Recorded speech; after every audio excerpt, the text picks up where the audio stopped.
Off-grid Aaron here. It is January 29th, 2022, Saturday, vlog number 29. I have determined that I cannot do this show sitting down, and I cannot do it without coffee. Yeah, necessary for my creative flow, and it's silly to try it any other way. Saturday, I kind of took it easy. I kind of blew my brain to pieces a little bit this morning. Not the first time, I do it all the time, but I had some stuff affirmed for me too.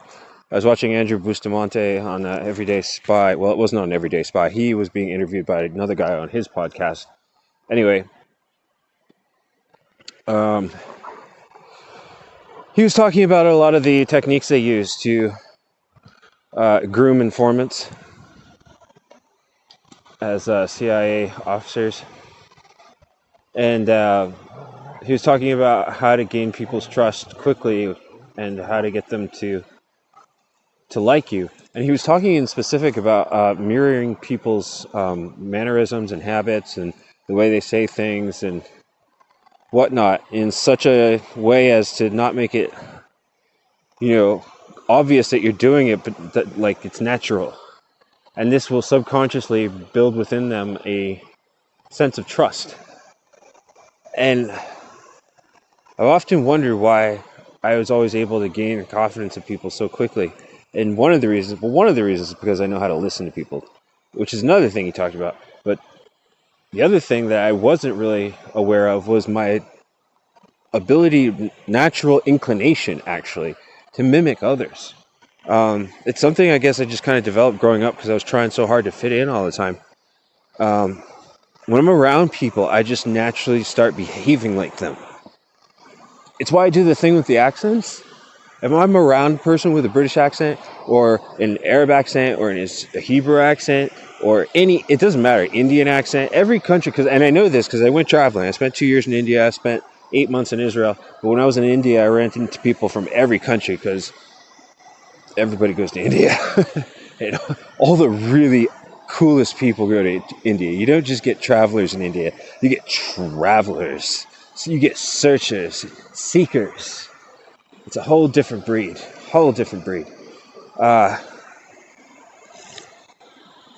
I ran into every, kind of accent you could imagine. It was such an eye-opening journey for me. I can't even begin to tell you, but I will.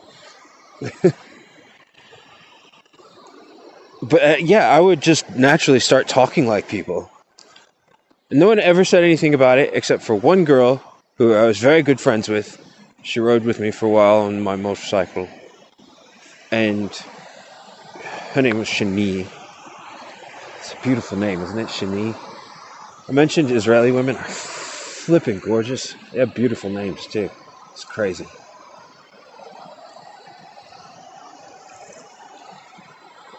It's weird that they're so hostile. This is everything about them outside of that is absolutely gorgeous. But yeah, so she mentioned it to me once. She's like, why are you talking like that? Why are you using that accent? And I was like, oh, yeah, I don't know.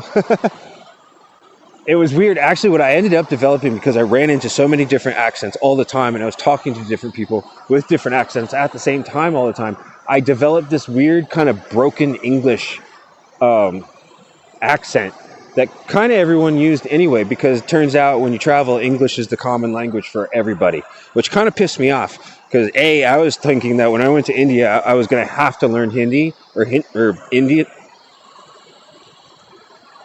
Shit, what's their language called? I'm terrible. Anyway, is it Indian? It's not Sanskrit. That's the holy language. Anyway, whatever. I thought I was going to have to learn it, and I was disappointed to find out that not only did everybody speak English, they were dying to speak English because they wanted to get better at it, because the better your English was, the more money you could make off the tourist industry, which is like, being able to get into the tourist industry in India is like being able to get into the music industry in Hollywood. Yeah, it's like how anybody can make it if they want. There's other ways, but you get my drift. So that's something I wouldn't mind doing. If I could put together like 50 grand or so, That'd be cool to go back to India and start my own little tourist restaurant hotel. Doesn't take much more than that. At least it used to not to. It used to not. See if I can find my old friend from Deepak. Is it Deepak? Yeah, Deepak. There are a few Deepaks I met. Two in particular, and they were very different people. One was from Nepal, and he was hilarious and awesome, and we had such an amazing fun time together. He owned a restaurant in Rishikesh where I stayed for a really long time while I was in India. I spent like at least like 5 or 6 months in that place. I stayed there right off the bat for like 3 or 4 months, 5 months, I don't know. So I got hooked making this drum. There's this guy, Mukesh Dilaman, who you paid him 3,000 rupees, and he would walk you through every stage of building your own djembe, which I did, and it was awesome. And I don't know what happened to it. I had to leave it in Goa, and I thought I was coming back, and I ended up going to Israel instead, so it just kind of disappeared. But I hope it found a good life wherever it was. Odoru Hanu, that was what I named it. I can dig up a picture of that. Anyway, I have a great picture of me working on that drum, actually, wearing my What Happens in Vegas Stays in Vegas t-shirt. That t-shirt has a story. Some other time. But happens in Vegas stays in Vegas. Everything on the way and back too. Anywho, I'm a good boy. I'm a real good boy. I promise.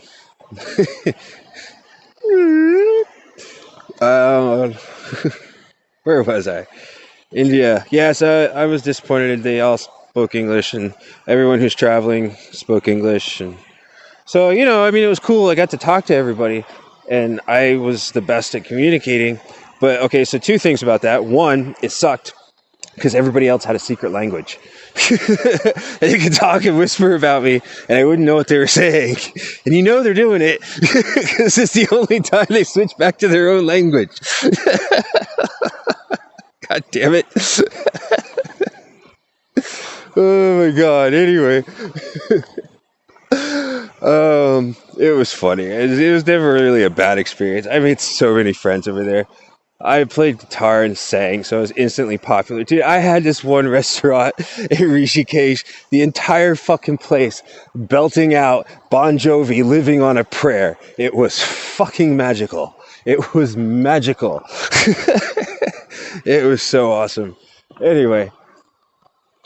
Yeah, that was where I started busking. That was the first place I ever played music for money, was in India. I did really well in New Delhi, in this place called Connaught Place, until the police decided that I was drawing too big of a crowd and I was a terrorist threat or something. I don't know, because I made an easy target. I don't know. It sucked. They wouldn't let me play there anymore. That was a real problem because it was like the only way I was making money at the time. Oh my God. I ended up working at a college teaching a choir how to sing Billy Joel's For the Longest Time for a competition. And that was awesome. And I wanted to stay all the way through, and I couldn't, because every time I went to New Delhi, I got horribly, horribly sick, like stomach problems, and like to the point of feverish and just constant, you don't want to know. It was terrifying, and like I felt like I'm pretty sure I was going to die. So I had to leave for my health. And as soon as I went straight back to Rishikesh, and as soon as I got there, I felt better. Rishikesh is a whole. There's different parts of India, man. There are places that are like the dirtiest, nastiest, most disturbing, everything you'd expect from a third world country kind of place. And then there's Rishikesh, and everything north of that. And it's all up. It's at the foothills. From the foothills to the actual full-on Himalayan mountains itself is pristine and beautiful, and you can drink the water anywhere. And if you have the opportunity before you die, go there. It's one of the reasons it kind of killed my motivation to ever feel like I needed to do anything to a certain point, until recently at least. because when I did that trip, like far exceeded my expectations for things I was going to do with my life. I never expected that to happen. It was total weird fluke that it did at all. This is so random. I can't even begin to tell you, but I'll start. It happened because I decided to move outside. It was when I was living in Los Angeles. I became totally fed up and just totally disillusioned with society and the economy and everything, politics and all of that shit. And I said, "Fuck it." And I sold everything I owned and said, I've seen people living on the street being homeless and they survive. I'm going to go do that. Because I just couldn't even fathom the idea of working anymore for anyone. And I didn't know what to do with my parents. Yeah, it's the whole thing with Jehovah's Witnesses just taught me how to be a dumb, poor slave that was waiting for the end of the world to come any second. That's what they taught me. Thanks, Mom, Dad. Anyway, whatever. That said, this is a long time ago. It was like right before I turned... It was 2005, so yeah, it was right before I turned 30. Anyway, or right after I turned 30. Yeah, I turned 30 in LA. I went to a bar by myself. I think that was one of the moments where I was just like, yeah, something's wrong. Because I wasn't finding what, or to be more specific, who I was looking for. Or really, the problem was that I had found them, I just didn't know what I was looking for, and I didn't recognize them when I found them. Then I'm dumb. It's not that I'm dumb. If you don't, life, man, you get what you get. Moving on. Oh, I'm gonna kill myself trying to go up here. Jesus, criminy. Ah! Oh, okay, I lived. Anyway, where was I? So yeah, so I said, screw it all, and this was when I was living in LA, so I went down to the first place I could think of where I saw homeless people hanging out, and that was Venice Beach. Wow, was that an experience? It was very strange, very, very strange. How long did I last out? I was out there for like maybe 2 weeks before I immediately started talking to other homeless people and like, okay, so where do I sleep? What do I do? And, people started telling me about like where you go to get meals, and people are like, oh, you got to go to social services and get food stamps and stuff. And I was, I just turned 30. I had no idea what any of this stuff was. I had no idea about social services or anything like that. I worked for a living from the age of like 16 up. I was working full time. Like, so it's not that I didn't contribute or that I was lazy or anything like that. Like I went into the system full power, and I did well with it, and I could have kept doing well with it, but I was horribly misinformed from the beginning, and then I got more and more misinformed as I went along because I got guidance from other people who also didn't know their ass from their head. And you can never tell who it is, but it turns out it's pretty much everybody. Because everybody just likes to believe stuff, and once they start believing any one thing, they just kind of go with it for the rest of their life, because if they don't, it means that at some point they got to admit they were wrong and that they wasted a dramatic portion of their life. I'm not going to tell you that's fun to deal with.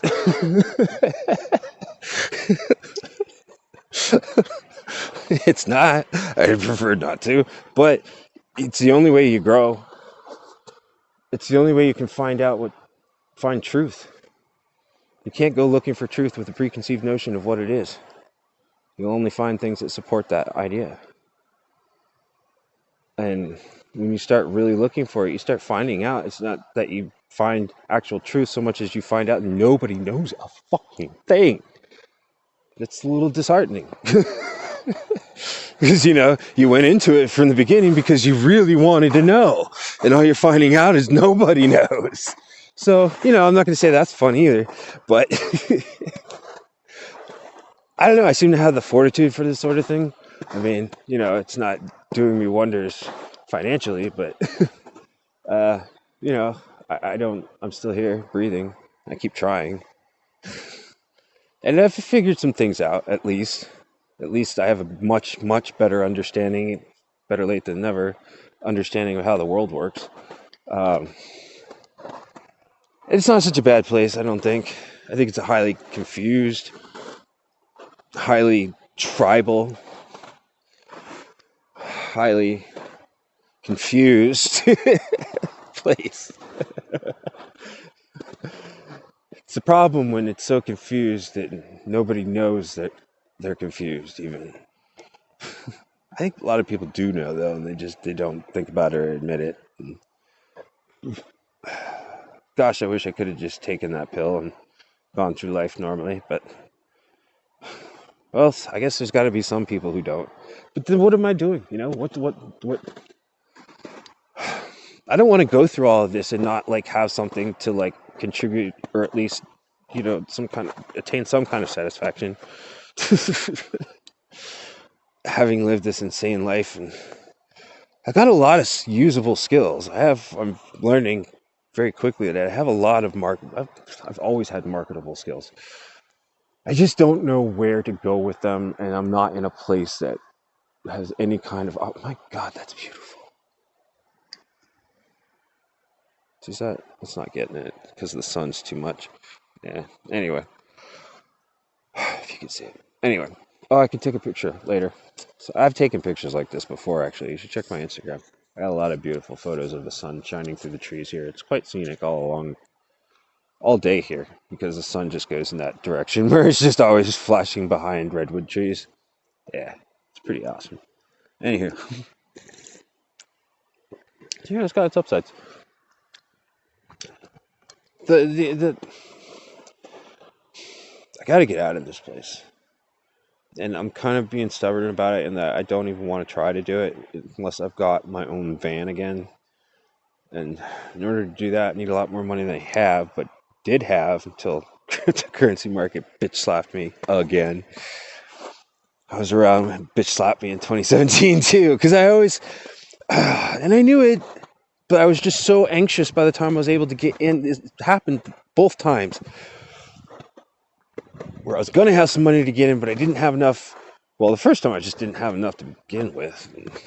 I got in just, I don't know, so many different things. This time it was like, I knew I needed to be in a lot earlier, but I was still waiting on the money to get in with. And by the time it got here, it was almost over, and I caught the top of it and then got caught up in the FOMO like a dumbass. And now I'm fucked. You have to accept it, you have to acknowledge it, and you have to smack yourself in the face with it a bit, otherwise you just keep doing it. So, I remind myself of these things so that when the time comes, I don't do these things again. I'm doing all right now. Got something in there.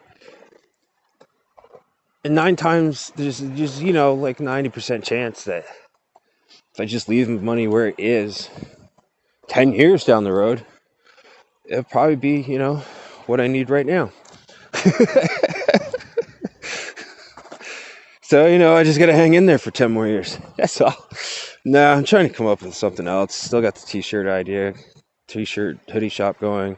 And I haven't done anything with amdaily.news lately, or the last couple days. Just the last couple days. I've kind of chilled on that because I got caught up. I've been trying to make up short videos out of all the long rambling vlogs that I've been uploading this last month. The idea is that I've got all this content now. I've got 30 days worth of vlogs up there, ranging from 10 to almost 30 minutes each.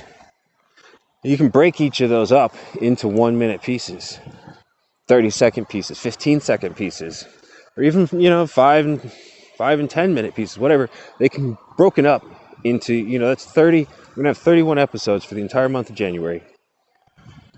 You figure from each episode, you can make at least 10 clips. So that's like 300 clips. And then once you have that much, you actually don't really need to do anymore. Because if I understand it correctly, what you do is you just cycle through it. Because nobody... Like, the whole point of my social media is to drive traffic to my websites. Ultimately, my e-commerce website. But ultimately my news website too, if I can ever get any kind of Google AdSense type thing going on it. But we're a long ways off from that, that's for sure. But, at least the e-commerce store. So I think I'm trying to build a brand. I think that's what I'm doing. I am so winging it. It's unbelievable.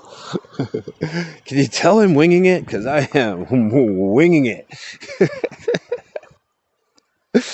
Anyway, yeah, I got a lot on my mind. Got a lot of stuff I need to be working on. I am working on, and that's how you get somewhere. You just try. It doesn't matter. I don't do my best not to think about success or failure, but every day do something. And it's really helped me a lot to get in the right frame of mind. Like, even if these vlogs end up being nothing more than the worthless crap I kind of feel like they are. I don't know. I think I have some moments. I think I'm a good orator. I think I'm interesting to listen to. I think I just need to find my audience. They're out there somewhere. And I need to be a nicer person. I need to not crap on religion so much, because it's very popular. It doesn't matter how stupid I think it is. When you crap on people's shit, they get angry. They definitely don't like you. And I used to be such an expert on being liked. It's like who I was. It's really who I am. I'm a person who loves to be liked, and I'm really good at it. So for me to go around being liked actually isn't fake. Like, that's just me being me. I am a social butterfly. So I just need to get back to my old self. Gotta dig deep down inside there and break away all the crust and crap and secret hidden trauma. Toss it in the trash where it belongs. And be me. Haven't I? Where's the camera? Ah, yes. Ah. Hello. I bid you adieu. And you, and you, and you, and you.